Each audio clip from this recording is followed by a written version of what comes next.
Queridos, 1 Coríntios capítulo 2, versículo de 1 a 5, Paulo falando aqui. O texto diz assim: Irmãos, quando estive com vocês, anunciando-lhes o mistério de Deus, não o fiz com ostentação de linguagem ou de sabedoria, porque decidi nada saber entre vocês, a não ser Jesus Cristo e este crucificado. E foi em fraqueza, temor e grande tremor que eu estive entre vocês. A minha palavra e a minha pregação não consistiram em linguagem persuasiva de sabedoria, mas em demonstração do Espírito e de poder, para que a fé que vocês têm não se apoiasse em sabedoria humana, mas no poder de Deus. Amém. Meus irmãos, se vocês recebessem o convite de participar de um congresso durante todo um final de semana, um congresso sobre tecnologia, empreendedorismo, e nesse congresso tem grandes nomes que são conhecidos nacionalmente e mundialmente. E aí você participa de palestras, workshops que estão na moda, né? E você, durante todo esse final de semana, você está ali diante daquelas pessoas, muito famosas até mesmo, muito inteligentes, que estão falando ali dos seus projetos de vida, dos seus sonhos, das suas metas, dos seus objetivos. Imagina que em um determinado momento desse congresso, abre uma oportunidade para uma pessoa falar sobre os seus sonhos, os seus projetos, o seu modo de viver. Se fosse você teria a ousadia de chegar no meio daquelas pessoas nesse congresso e falar da sua vida? Você teria coragem de pregar o evangelho no meio dessas pessoas nesse congresso? Eu relembrando um pouco, quando eu era criança, eu gostava muito de feira de ciências. A gente passava o dia na escola apresentando lá o projeto. Eu lembro que, junto com um amigo meu, que foi meu padrinho de casamento, o Ítalo, a gente fez o sistema solar. Aí eu falei, eu vou explicar esses planetas aqui, você explica os outros, e a gente ficou muito feliz. Por quê? Passavam os professores, passavam os pais, a gente explicava. Mas um negócio curioso que acontecia comigo, não sei se isso já aconteceu com vocês, toda vez que eu olhava para o lado, num projeto de ciências, parecia que tinha um trabalho muito melhor que o meu, ou uma maquete muito melhor do que a minha. Gente, eu lembro que numa feira de ciências, eu olhei para o lado, tinha um grupo que fez um vulcão em erupção, tinha magma, tinha lava. Eu falei, gente, como é que eles faziam isso? Aí a galera, ficou fascinada, foi todo mundo lá naquele projeto. Aí eu falei, caraca, que vacilo, ninguém está querendo aqui me ouvir. Trazendo para um contexto mais atual, lá na faculdade, a gente tinha uma matéria que era chamado aprendizagem em pequenos grupos. Como é que funcionava? 2 vezes por semana, a gente apresentava algum tema da medicina. Então, por exemplo, diabetes. Então a gente estudava em casa, chegava no próximo encontro e falava etiologia, epidemiologia, fisiopatologia, apresentava o tema. Dessa vez, tem uma amiga lá da faculdade que ela é crânio. Só sei que nessa apresentação de diabetes, ela chegou e falou assim, saiu um estudo lá na Coreia sobre diabetes e tal. Aí começou a falar, e ela é muito inteligente de fato. Aí eu falei, gente, eu não estou sabendo de estudo nenhum de diabetes, estou desatualizado, preciso estudar mais. Fiquei um pouco desesperado. Eu falei, cara, eu preciso saber essa parada. Lá na faculdade, não sei se isso acontece na sua faculdade ou no seu trabalho. Às vezes você olha ao seu redor, parece que tem pessoas muito mais inteligentes, pessoas muito mais sábias, e às vezes pessoas humildes, mas também tem uns marrentos, que gostam de falar, de expor suas ideias, gostam de ter eloquência, oratória. E eu fico, gente, será que isso de fato é importante? Tem alguém no seu trabalho assim? Ou na sua faculdade assim? Cara, lá na faculdade tem. E até lá no ramo do futebol, que eu dou aula de futebol, tem uma galera que é o craque. Enfim. Quando a gente vai para a palavra de Deus e a gente lê esse texto que Paulo fala para a gente aqui, a gente percebe isso na vida do apóstolo Paulo. Paulo estava numa cidade que era o centro das grandes questões filosóficas da época, que era a cidade de Corinto. Aquela cidade tinha muitos filósofos, muitos oradores. Sabe qual era o hobby daquela galera lá? era ir para as praças e escutar esses grandes filósofos, escutar esses grandes oradores. E Paulo, mesmo sabendo disso, não se intimida por esses filósofos e por esses oradores. Ele chega naquela cidade e prega o Evangelho. E a sua pregação era uma só: pregar Jesus Cristo e este crucificado. Esse texto é maravilhoso para a gente. Quando a gente para olhar para a cidade de Corinto, a gente viu hoje de manhã que a primeira viagem missionária de Paulo foi para a região da Galácia. A segunda viagem missionária de Paulo, ele vai para Macedônia. No final dessa viagem, ele chega em Corinto. Ele fica ali 1 ano e 6 meses. Depois ele vai para Éfeso e de Éfeso ele manda essa carta para a igreja de Corinto. E muito interessante também é que Paulo escreveu uma carta ou algumas outras cartas, não sei, para essa igreja que a gente não sabe o paradeiro. Ele vai escrever no capítulo 5, versículo 9, na outra carta, já escrevi a vocês que não se associassem com os impuros. Que outra carta? A gente não sabe o paradeiro. E aí a igreja de Corinto envia uma carta para o apóstolo Paulo, perguntando sobre algumas questões que eles estavam passando ali na igreja.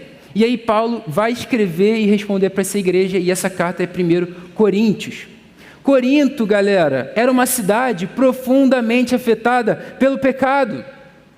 Lá tinha o templo de Afrodite, que era a deusa do amor. 10.000 prostitutas cultuais serviam ali.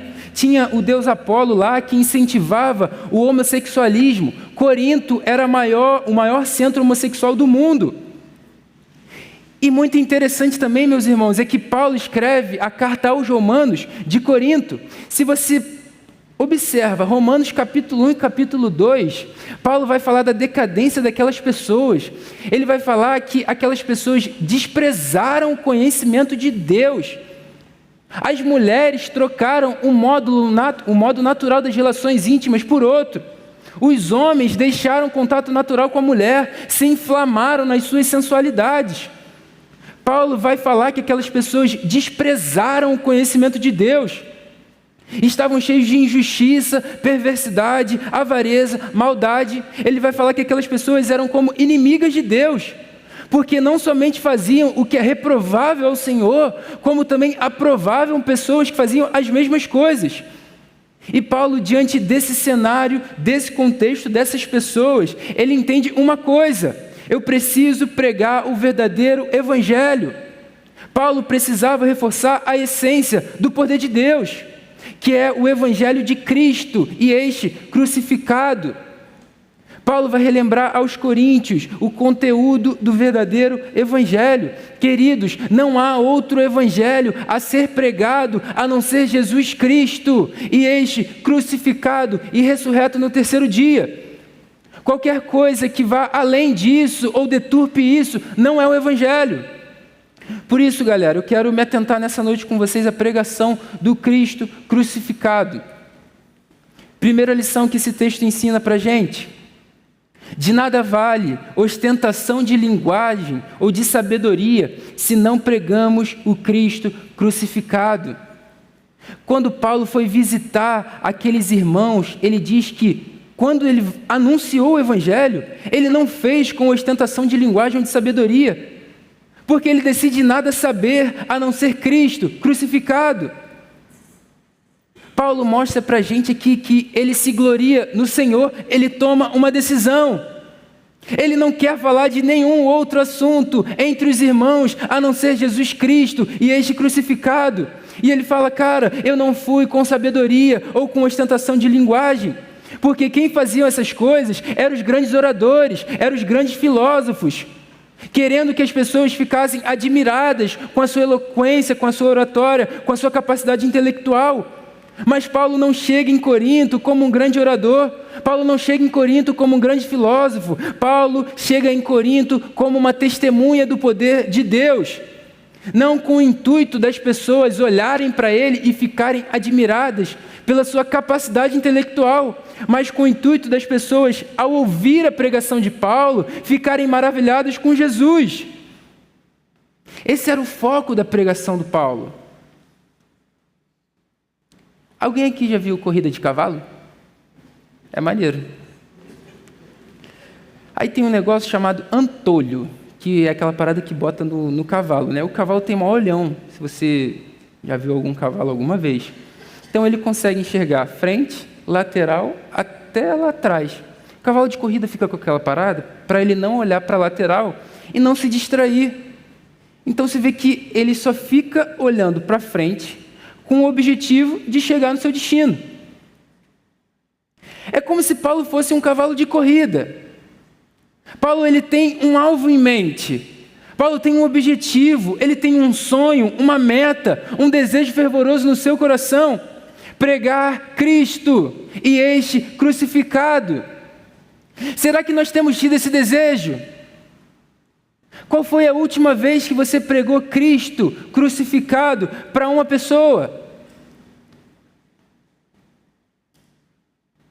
Qual foi a última vez que você testemunhou do poder de Deus para alguma pessoa? Paulo não dependia de cenários ou das pessoas aceitarem ele, porque as pessoas não aceitavam. Paulo não dependia de circunstâncias apenas para pregar o Evangelho. Paulo não dependia do convite de alguém para pregar. Paulo dependia do poder de Deus para que a sua pregação fosse Cristo crucificado.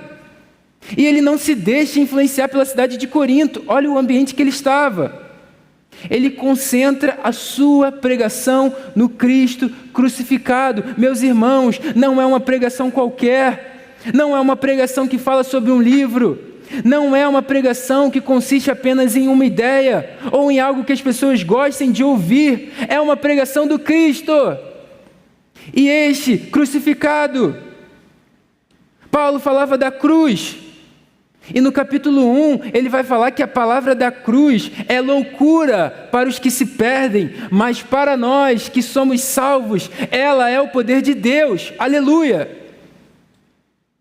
Hoje, meus irmãos, nós precisamos pregar este Cristo crucificado. E eu não falo isso somente no púlpito aqui de uma igreja.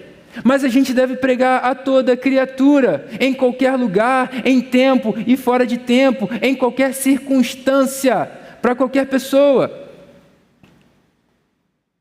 Será que você tem pregado o Cristo crucificado? Segunda lição que eu queria destacar dessa noite. A maravilha da pregação não consiste em sabedoria de palavra, mas em demonstração do poder do Espírito. Muito interessante aqui, Paulo vai mostrar para a gente duas formas de pregar. Primeiro, sem linguagem de sabedoria, e segundo, em fraqueza, temor e tremor. Ele vai falar que quando ele anuncia o mistério de Deus, ele não faz com ostentação de linguagem ou de sabedoria. Ele vai em fraqueza, em temor e grande tremor. Isso é muito profundo. Quando ele fala isso, ele não está dizendo para que a gente não estude as Escrituras. Ele não está dizendo para que a gente não aprenda mais do Senhor. Ele está dizendo que o foco da pregação cristocêntrica não é na sabedoria que eu e você somos capazes de ter. O foco da pregação não está no conhecimento que a gente tem, ou nas palavras maravilhosas que a gente usa. Ele está dizendo que o foco dessa pregação é uma pregação de poder. Paulo não pregava usando apenas o seu conhecimento. Paulo não pregava usando apenas a sua inteligência das Escrituras, porque ele tinha. E são coisas lícitas, e a gente deve buscar isso para a nossa vida. A gente deve se aprofundar nas Escrituras. Se alguém perguntar para você qual é a razão da sua fé, por que você vive, você saberia responder? Mais do que tudo isso, meus irmãos, Paulo pregava no poder do Espírito. Ele prega em demonstração do Espírito e de poder. O que isso significa? O que é demonstrar? Demonstrar é você tornar evidente, é você comprovar, é você mostrar na prática que de fato aquilo está transformando a vida das pessoas. Então, quando ele diz que vai pregar em fraqueza, temor e tremor, Em demonstração do poder do Espírito, Paulo quer mostrar uma mensagem transformadora, diferente das mensagens daqueles filósofos e daqueles oradores. Paulo não tinha vontade de ser como eles. Paulo quer mostrar um evangelho que muda pessoas, um evangelho que converte pecadores miseráveis em filhos de Deus. E com isso ele está dizendo que o evangelho é tão sublime, é tão glorioso, é tão maravilhoso, é tão abundante, que ele vai pregar na total dependência de Deus.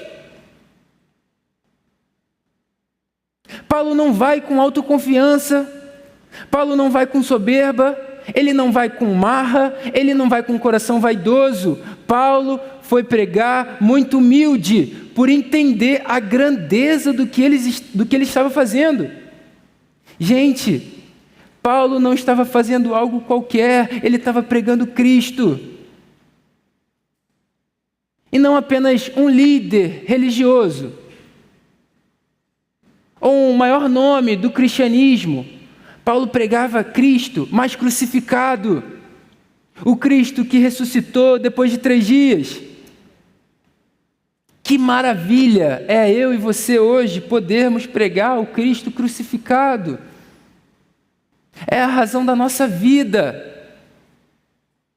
Hoje você só tem vida, meu irmão e minha irmã, porque Cristo Jesus um dia morreu em uma cruz. Pelos seus pecados, pelos meus pecados. E ressuscitou. Jesus Cristo está vivo para todo sempre, pelos séculos dos séculos. E a gente só tem vida nele. Esse evangelho vem na humildade, na pureza e principalmente no poder do Espírito Santo. Lembra das pessoas que eu falei no início, que gostam de falar e ser donas de suas razões, dos seus pensamentos? Falam de livros, falam de artigos, trabalhos, como se essas coisas fossem capazes de salvar a alma delas. Querido, um livro qualquer não é capaz de salvar a sua vida. Um livro de geografia, de matemática, de física, não é capaz de salvar a sua vida. Um artigo acadêmico não é capaz de salvar a sua vida. Trabalhos e apresentações com toda a sabedoria do universo e conhecimento do mundo não são capazes de salvar a sua vida. Só a palavra de Deus é viva, só a palavra de Deus é eficaz e digna de confiança e aceitação. Só a palavra de Deus é capaz de mostrar para mim e para você o caminho da salvação. Só a palavra de Deus mostra para a gente quem é Cristo, o que Ele fez por nós, o que Ele vai fazer. A palavra de Deus mostra o que é pecado, o que agrada a Deus e o que não agrada. Só as Escrituras sagradas revelam de fato quem é realmente o Senhor e Salvador das nossas vidas. Será que você tem amado a palavra de Deus? Será que você tem gastado tempo na palavra de Deus?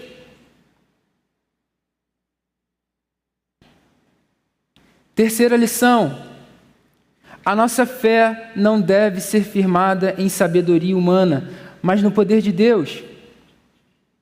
Depois de Paulo falar todas essas coisas, ele vai falar: por que eu estou falando isso? Por que eu faço dessa forma?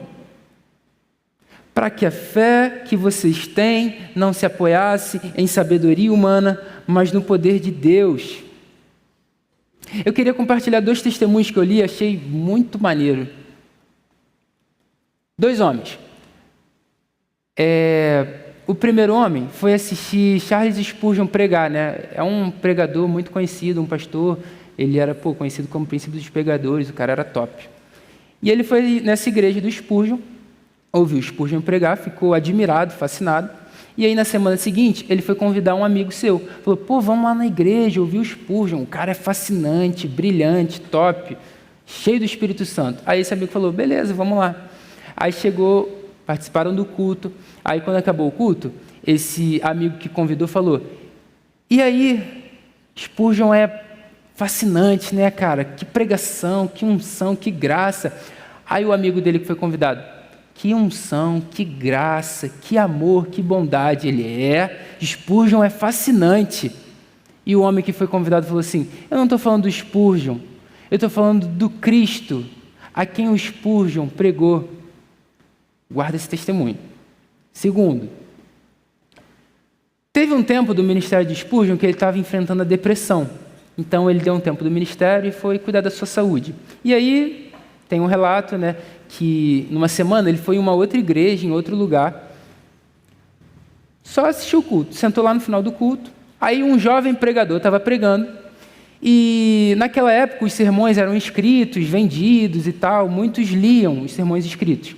Naquele dia, aquele jovem pregou um sermão do Spurgeon, exatamente o sermão do Spurgeon, pregou na igreja.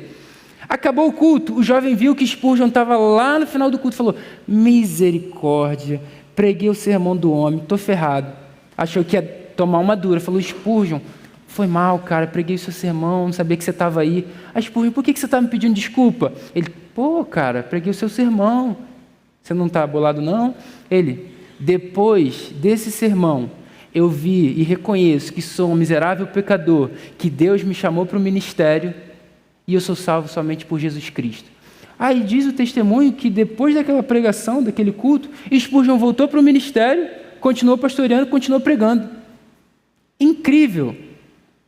O que eu quero dizer com esses dois testemunhos? Eu e você temos que enaltecer, exaltar, glorificar o Jesus a quem o pregador prega e não o pregador.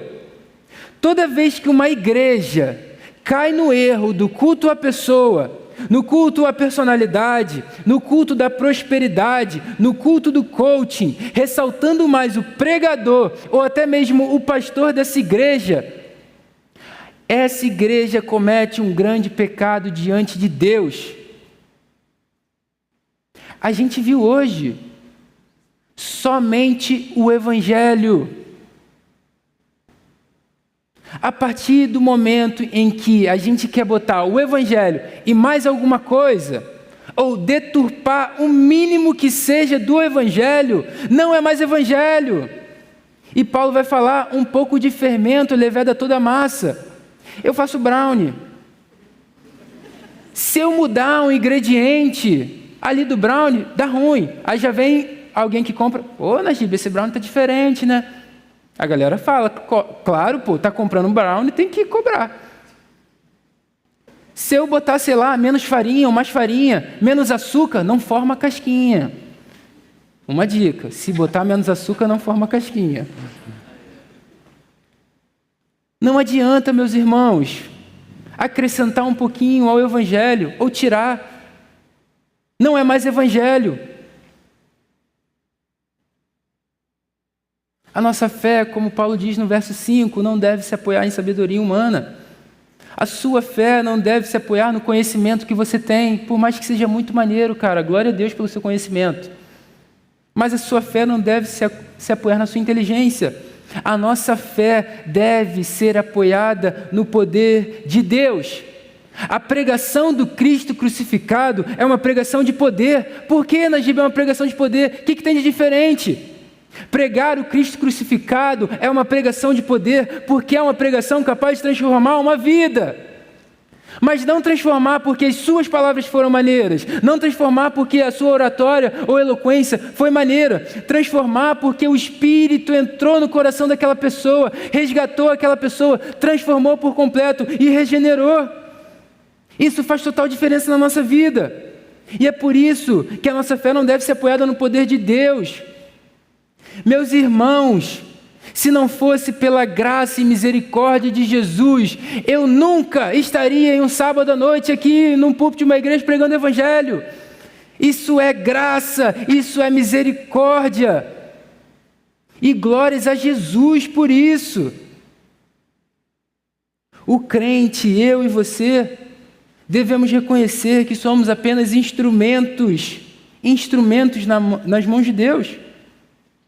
Você deve pregar o Cristo, sim, mas saiba que você é apenas um instrumento de Deus na vida da pessoa que está ouvindo.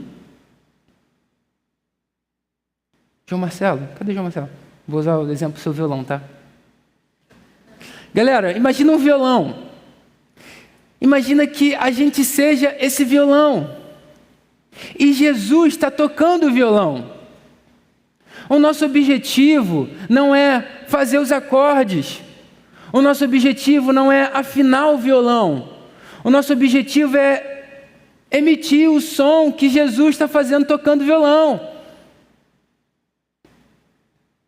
Nós somos apenas instrumentos, é Jesus quem faz a obra, a glória é dele, o mérito é dele, a honra é dele. Somos apenas instrumentos, Jesus está tocando, Jesus está fazendo os acordes, Jesus está afinando. A gente só tem que transmitir aquilo que Jesus fez na nossa vida, pela graça e pela misericórdia dele. Amém, meus irmãos? Como então a gente pode aplicar esse texto na nossa vida? Primeira aplicação: não se envergonhe do Evangelho. Não se envergonhe do Evangelho. Você se envergonha do Evangelho? Em algum momento da sua vida você já se envergonhou do Evangelho? Talvez algum local que as pessoas falem do Evangelho, você prefere ficar na sua. Ou alguém pede para orar, você fica na sua. Será que em algum momento você não quis falar de Jesus porque você tem vergonha?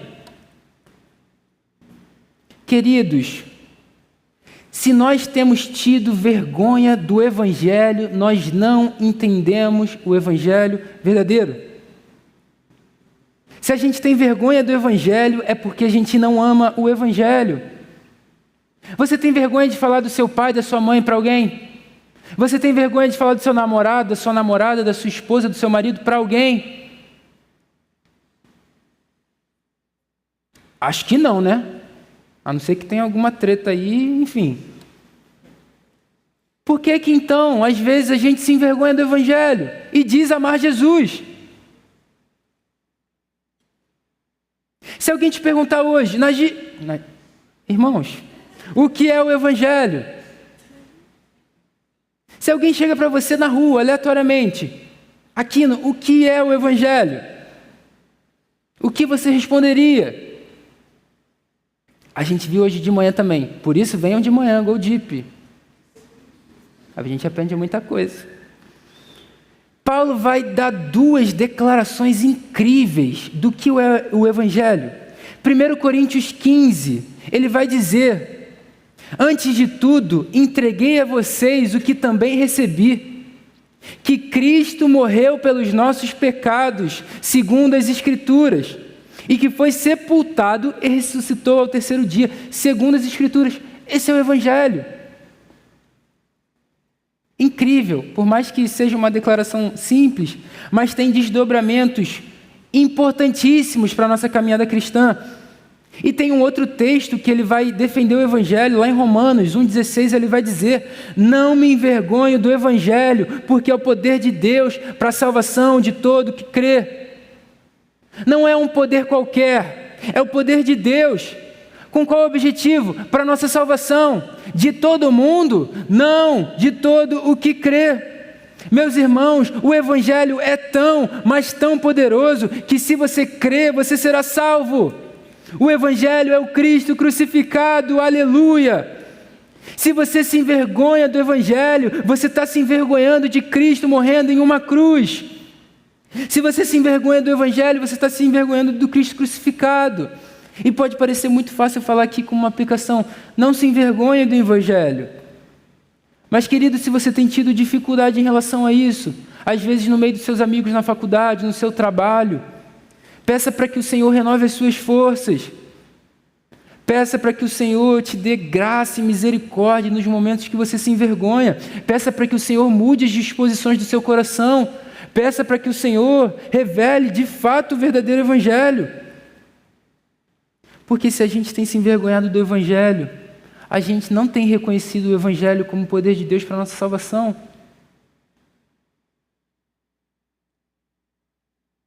A nossa oração deve ser essa, para que a gente não se envergonhe, para que Deus levante uma geração que ama o Senhor, que tema o Senhor, que trema na presença de Deus.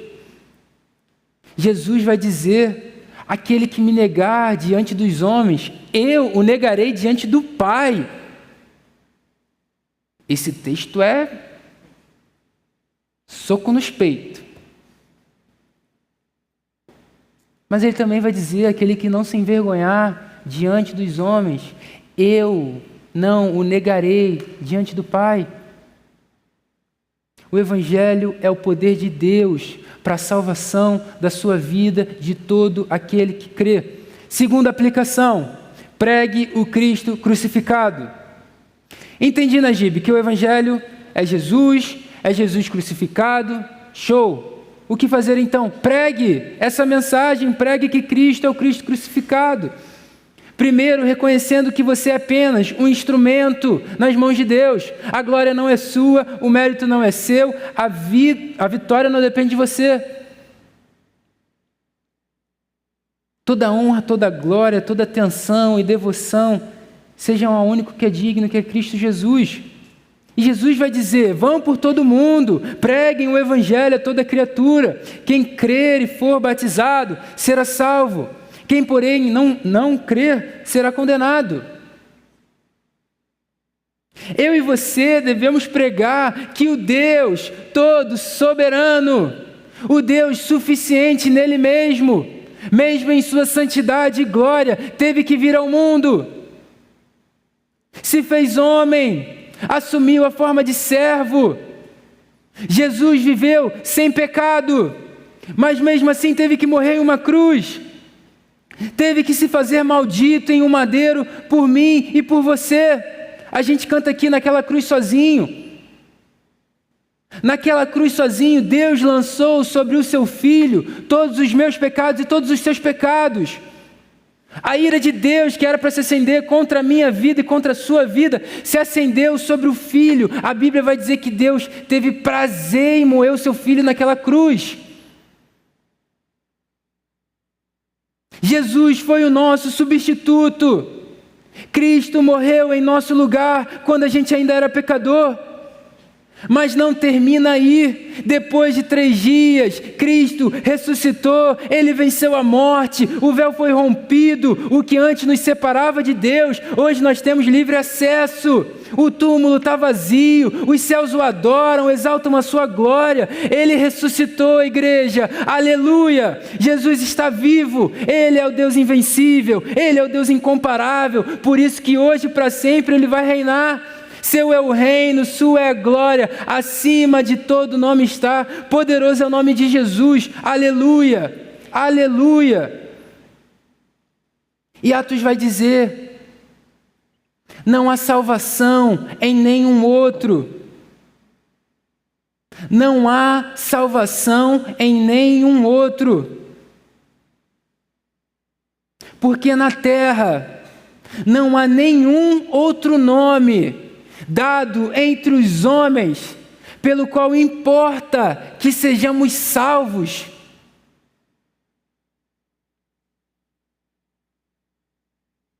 Só Jesus pode perdoar os seus pecados.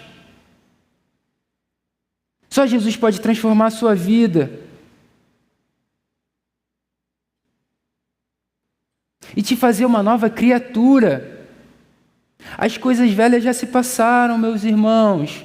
Tudo se fez novo. Hoje você não é mais condenado, e sim amado e recebido no reino de glória do Senhor Jesus. Você crê nisso? Você crê no Evangelho como o poder de Deus para a salvação? Você crê no Cristo crucificado? Você crê que Ele ressuscitou dos mortos e morreu para te salvar, para te libertar? Meu irmão, se você crê com todo o seu coração e confessar com a sua boca que Jesus é o Cristo, você será salvo. A palavra de Deus garante isso para a gente. E com isso, meus irmãos, o Evangelho vai sendo pregado. A gente viu muita coisa do Go Deep maneira, hein? A gente viu uma parada super maneira que eu não tinha reparado, Felipe. Que é o quê? Paulo, ele vai... Tem um texto lá, não anotei, que ele vai pregar primeiramente para os de maior influência. Por quê? Para que esses que têm maior influência preguem para as outras pessoas, porque eles têm influência. Isso é muito maneiro. Faça isso na sua vida. Vê lá no seu trabalho, na sua faculdade, quem conhece mais a galera. Chega nessa pessoa, prega o Evangelho.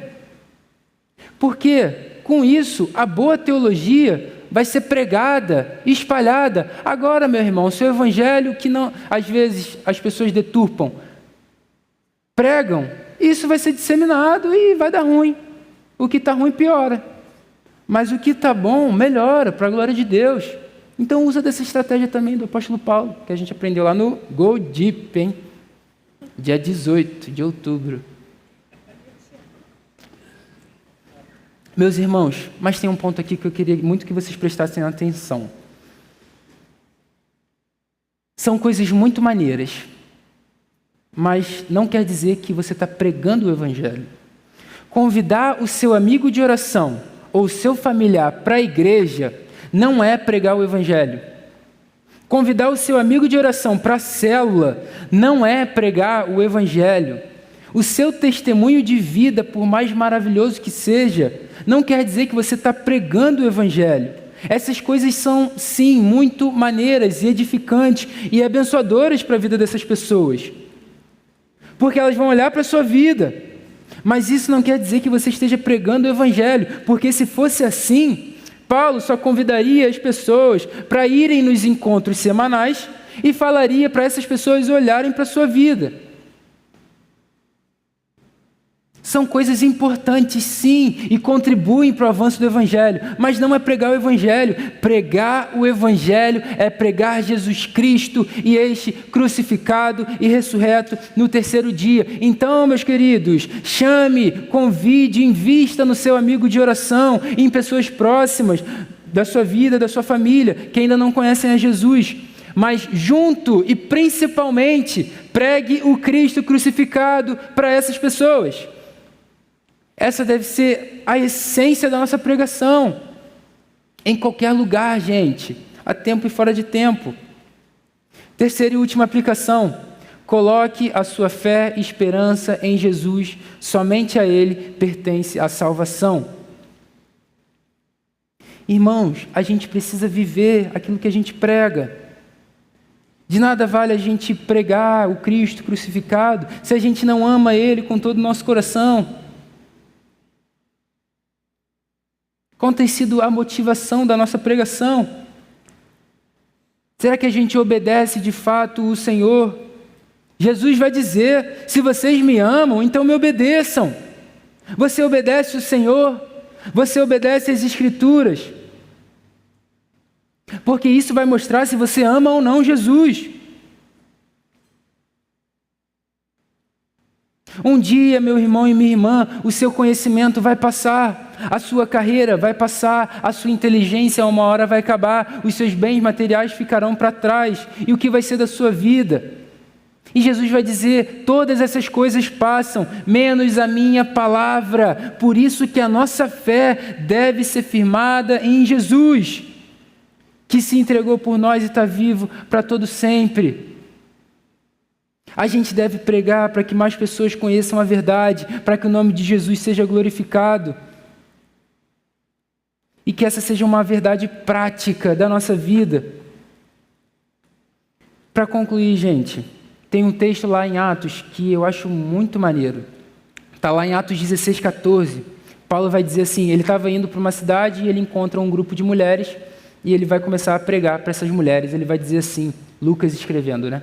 Certa mulher chamada Lídia, da cidade de Tiatira, vendedora de púrpura, temente a Deus, nos escutava.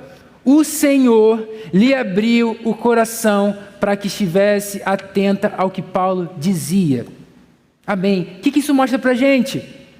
Por mais que a gente pregue o Cristo crucificado, quem toca o coração dessa pessoa é o Senhor. Então sabe aquele sentimento que às vezes você fica triste quando você prega o evangelho para o seu amigo de oração, para o seu pai, para a sua mãe, mas parece que nada acontece? E às vezes você coloca um fardo em você falando, como se a salvação da pessoa dependesse de você.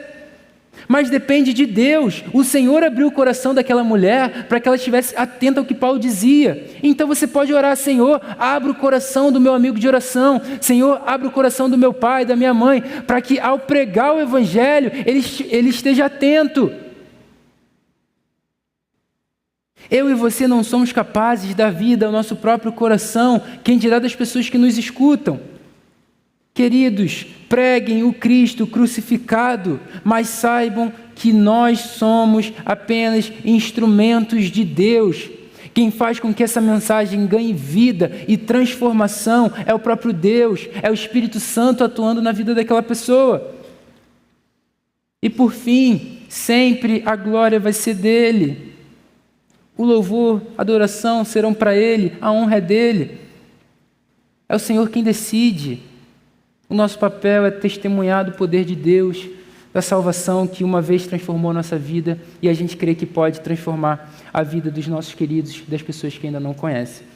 Amém, galera? Vamos orar? Senhor, muito obrigado pela sua palavra santa e bendita. A gente sabe que a tua palavra é viva, Senhor. A tua palavra transforma o nosso coração, faz a gente adorar o Senhor com todo o nosso ser. Muito obrigado, Deus. Nosso desejo é que essa palavra, Senhor, entre no nosso coração e gere vida, Senhor. Que a gente pratique mesmo o que está escrito. Não deixa nenhum vento de doutrina, Senhor, soprar sobre essa igreja que não seja a suficiência do Evangelho e somente do Evangelho, Jesus. A gente te ama, a gente quer te obedecer. Muda mesmo as disposições do nosso coração. Se tem alguém aqui que tem tido dificuldade, Senhor, em pregar o Evangelho, de testemunhar do seu amor, Senhor, fortaleça essas pessoas. Espírito Santo, capacita cada um, dê sabedoria, graça e misericórdia, porque a gente sabe que essa obra é do Senhor, é o Espírito Santo quem transforma os nossos corações e nos convence do pecado. Jesus, muito obrigado, que a gente continue louvando o Senhor, o Deus das nossas vidas, lhe rendendo toda gratidão que o Senhor merece. Deus, muito obrigado, em seu nome que eu oro e agradeço, Jesus. Amém.